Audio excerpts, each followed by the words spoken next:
Olá, prezados BRs. Sejam bem-vindos ao canal Brasil no Espaço. Nesse vídeo falaremos sobre o tópico defesa, mais especificamente sobre defesas disruptivas. As defesas disruptivas são tecnologias de defesa que não seguem o padrão tradicional de guerra baseada em tanques, aviões, mísseis balísticos. Elas combinam alta tecnologia, automação, energia dirigida, inteligência artificial, robótica e cibersegurança, criando sistemas capazes de pensar, decidir e agir em tempo real, com pouca ou nenhuma intervenção humana. Diferentemente da dissuasão, que é baseada no medo, ela atua muito mais em um nível psicológico do que propriamente tecnológico. Por exemplo, armas nucleares são um exemplo de grandes armas de dissuasão. No entanto, não são armas de grande avanço tecnológico. Muitas nações possuem esse tipo de armamento, inclusive as nações pobres, como o Paquistão, a Índia, e talvez até outros aí, como o Irã, que a gente nem sequer sabe. Além disso, armas de dissuasão são extremamente caras de manutenção. Isso aí inclui porta-aviões armados com armas nucleares, submarinos armados com armas nucleares, armas biológicas, armas químicas, entre outras armas que são voltadas para a destruição, a alta destruição. São extremamente caras para o seu desenvolvimento e caras também para a sua manutenção. Para você ter uma ideia, os Estados Unidos gastam por ano cerca de 50 bilhões de dólares só com a manutenção do seu arsenal nuclear. Isso daria para construir um submarino nuclear por ano para o Brasil, do porte do Álvaro Alberto. Já a defesa disruptiva, ela é diferente. Ela não depende do medo, mas sim da inteligência e da estratégia. Ela antecipa, neutraliza, confunde, desorganiza o inimigo. Ela diz assim: você pode até tentar, mas não vai conseguir. Como nós sabemos, o Brasil é signatário de mais importantes tratados internacionais de paz e de não proliferação nuclear, como o TNP. Nosso país rejeita a posse de arma de destruição em massa, inclusive é proibida em nossa Constituição, e sempre buscou soluções diplomáticas, equilibradas e coletivas para os conflitos mundiais. Mas ser um país pacífico não significa ser indefeso. E o mundo de hoje nos mostra que, para manter a paz, é preciso estar preparado. Nosso país tem dimensões continentais, são mais de 8 milhões e meio de quilômetros quadrados, florestas, oceanos, montanhas, cidades gigantescas, infraestrutura estratégica, entre outros obstáculos. Ou seja, o próprio território brasileiro por si só já é um alvo disruptivo, pois conquistar ou atacar um país desse tamanho é uma tarefa extremamente complicada. Talvez alguns costumam opinar dizendo que um porta-aviões americano poderia resolver a questão, mas qualquer pessoa pode pegar, por exemplo, os conflitos no mundo, onde superpotências conflitam com países menores.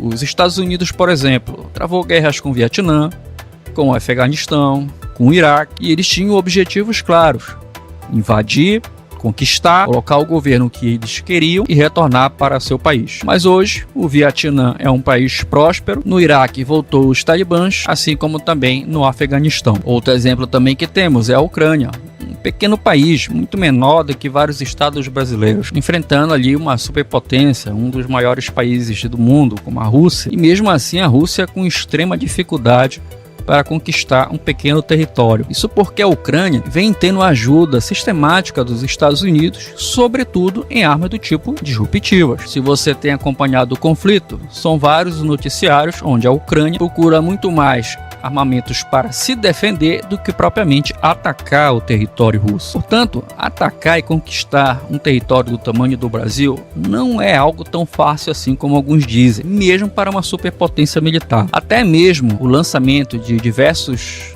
mísseis nucleares em direção ao território brasileiro seria uma autodestruição da humanidade, pois teriam que ser centenas de ogivas para varrer o território nacional. Isso iria produzir uma grande nuvem radiativa que ia se espalhar pelo planeta inteiro e, consequentemente, desencadear fenômenos climáticos, atmosféricos imprevisíveis. E é esse fator natural que nós temos como defesa que nosso país pode apostar sim em ser uma superpotência militar, mas em defesas disruptivas, que são baseadas em tecnologia de última geração, sem precisar de uma única ogiva nuclear, que, como eu falei, são extremamente caras. A ideia é detectar, interceptar e neutralizar qualquer ameaça antes que ela atinja o seu alvo. Isso vale especialmente para mísseis balísticos intercontinentais, que podem carregar ogivas nucleares. Essas tecnologias servem como uma espécie de escudo do futuro, baseada em 3 pilares: detecção antecipada inteligente, usando inteligência artificial, satélite e sensores quânticos. A detecção antecipada inteligente é a capacidade de prever e identificar ameaças antes que se concretizem, usando uma combinação de satélites com sensores de última geração, algoritmos de inteligência artificial que interpretam dados em tempo real, novos sensores de alta precisão, como sensores aquáticos que podem sentir movimentos no solo, no leito dos oceanos. Como exemplo, os Estados Unidos operam um sistema chamado Space Based Infrared System. É uma rede de satélites que detecta lançamento de mísseis ao observar o calor emitido. Usa inteligência artificial para discriminar mísseis reais de falsos alarmes em questão de segundos. Está conectado a radares em terra, bases militares e centros de comando. A China também desenvolve sensores ópticos infravermelhos em constelações orbitais para vigiar alvos em tempo real. A União Europeia também, através da Agência Espacial Europeia, mantém sistemas semelhantes. E como o Brasil está hoje? Nós somos membros da CTBNT, uma espécie de conglomerado entre países no caso parceiros do Brasil, onde o Brasil se utiliza desses satélites em conjunto com seus próprios satélites para estar monitorando atividades dissuasórias no planeta, e contribui com cerca de 7 estações de monitoramento de explosões nucleares. Temos capacidade de monitoramento ambiental avançada com o INPE e satélites como o Amazônia 1. O que nós necessitamos é recursos e mais autonomia. Não temos uma constelação própria de satélites com sensores infravermelhos ou gravitacionais. Temos alguns, mas precisamos complementar com tecnologias de outros países.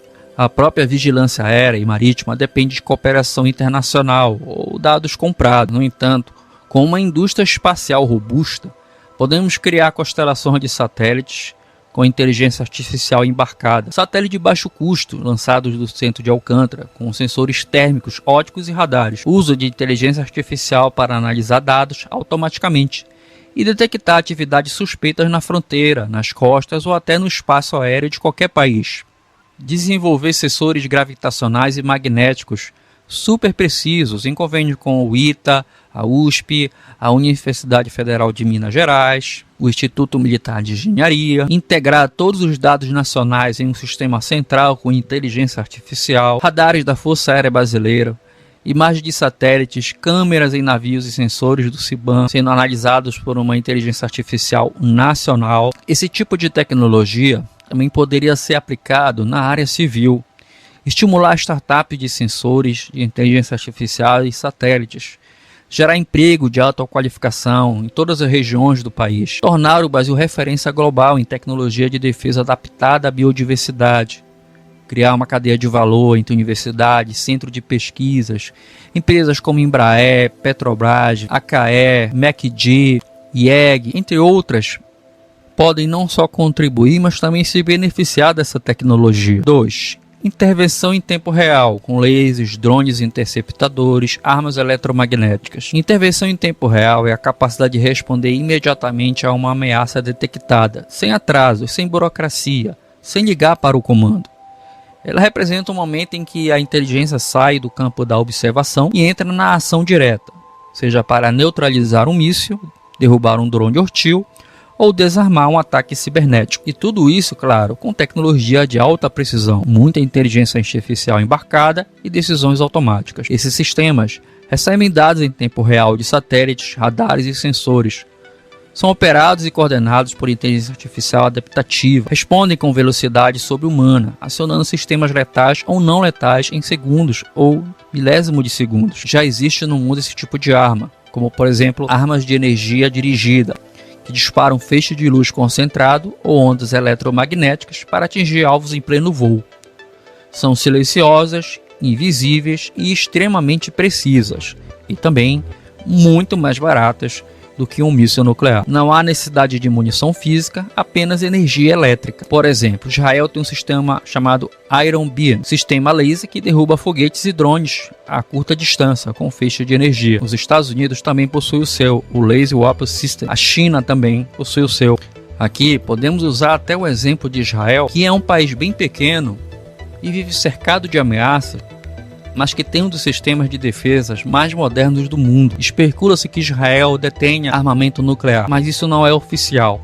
No entanto, é fato que esse país consegue se defender e muito bem de centenas de adversários em sua região. Israel é constantemente ameaçada e alvo de mísseis, drones, aviões de caça e tudo quanto é tipo de arma de destruição ao seu território. Agora, imagine isso num contexto brasileiro. Imagine colocar toda essa tecnologia a serviço do território brasileiro.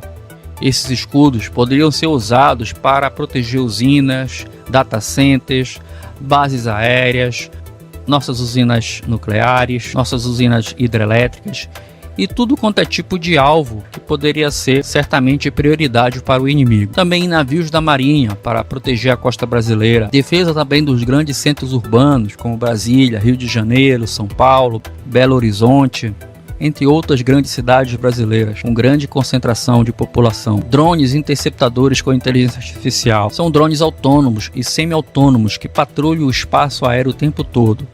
Quando detectam uma ameaça, outro drone, míssil, aeronave invasora, voam até essa ameaça e neutralizam com colisão, redes, lasers ou cargas explosivas mínimas. Os Estados Unidos possuem um sistema desse chamado Project Perdix, que são mini drones que voam em formação e tomam decisão em grupo. O Reino Unido também, a China, a Turquia, que já utiliza drones kamikaze de curto alcance para derrubar alvos com precisão. Um outro tipo de armamento são armas eletromagnéticas, que disparam pulsos eletromagnéticos capazes de queimar circuitos eletrônicos. São ideais contra mísseis, satélites, drones ou sistemas de comunicação inimigos. Podem ser terrestres, aéreos ou até embarcados em satélites. Rússia e China testam armas desse tipo em laboratórios subterrâneos. Os Estados Unidos têm projetos secretos de mísseis com armas eletromagnéticas que desativam alvos eletrônicos sem destruição física. E repito aqui novamente, todas essas tecnologias não são só para aplicação militar, mas pode se converter na aplicação civil, como transmissão de energia sem fio, drones policiais e com certeza robôs humanoides também. O terceiro pilar é a neutralização ou desativação remota, é a chamada guerra cibernética, hackeando sistemas inimigos, sobrecarregando radares e circuitos. Para você ter uma ideia, recentemente a China realizou um exercício militar onde um hacker militar chinês conseguiu sozinho assumir um controle de um satélite espião chinês no espaço apenas com um computador. O objetivo do teste da China era justamente buscar a vulnerabilidade do satélite chinês sobre ataques hackers. Esse tipo de ataque é capaz de desligar, confundir, sabotar um sistema inimigo à distância,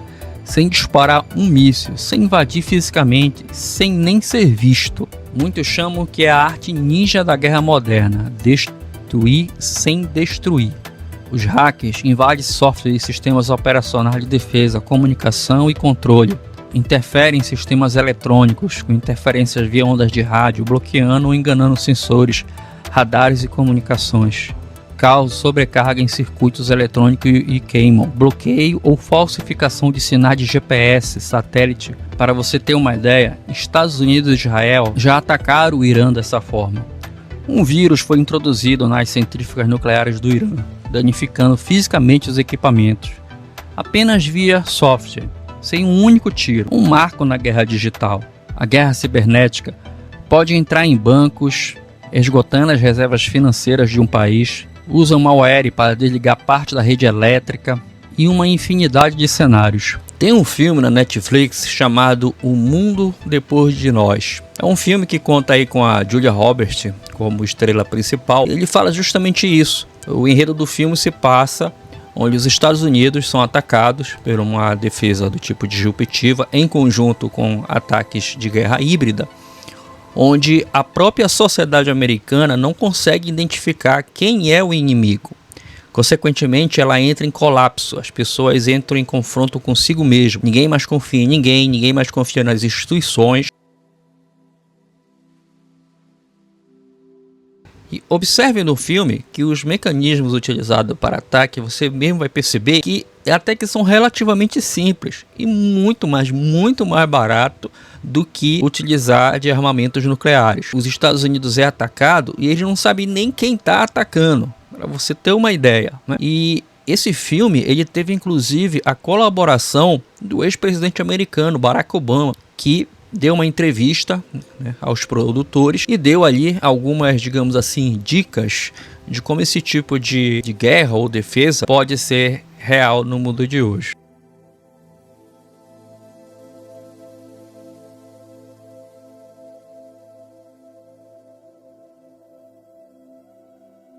E como nosso país está hoje nesse quesito? Temos o Centro de Defesa Cibernética do Exército Brasileiro, que atua na proteção de redes militares e eventos estratégicos. Já realizamos exercícios nacionais e internacionais de defesa cibernética, como o Guardião Cibernético, parcerias com universidades e a ABIN em pesquisas e criptografia e inteligência. Por sinal, no momento em que eu gravo esse vídeo, o Paraguai vem reclamando que foi alvo de espionagem por parte da ABIN, no caso que é ligado ao governo brasileiro. Não se sabe exatamente quais informações a ABIN estava procurando. No entanto, isso serve como referência para nós de como a guerra moderna ocorre hoje em dia. Sem que a gente nem perceba, nosso país pode estar sendo atacado ou atacando sem que o nosso dia a dia pouco mude. Portanto, meus prezados BRs, nosso país é grande demais, profundo demais, vivo demais. Qualquer inimigo que tente penetrar nosso espaço aéreo e marítimo precisa atravessar milhares de quilômetros de defesa, sensores, estratégias móveis e tudo quanto é tipo de tecnologia para conseguir chegar ao solo brasileiro. Como eu falei, mesmo com uma superpotência com mísseis intercontinentais, aviões de quinta geração, enfrentaria um custo logístico e tecnológico e político altíssimo. E se o Brasil dominar essas tecnologias, e nós podemos dominar, o simples pensamento de atacar este país se tornaria absurdo e desencorajador. Mas essa não é apenas uma visão técnica, essa é uma visão da paz firme, de equilíbrio inteligente e respeito mútuo entre as nações. Porque o Brasil, mesmo com seus desafios sociais e históricos, sempre foi um defensor da ordem mundial baseada no diálogo e na soberania dos povos. Somos um país que busca a paz, sim, mas também autonomia, soberania e inteligência estratégica, e a defesa de nosso povo e de nossos recursos. É possível sim nos tornarmos uma superpotência tecnológica da paz. Israel está aí como exemplo. Japão também está aí como um grande exemplo.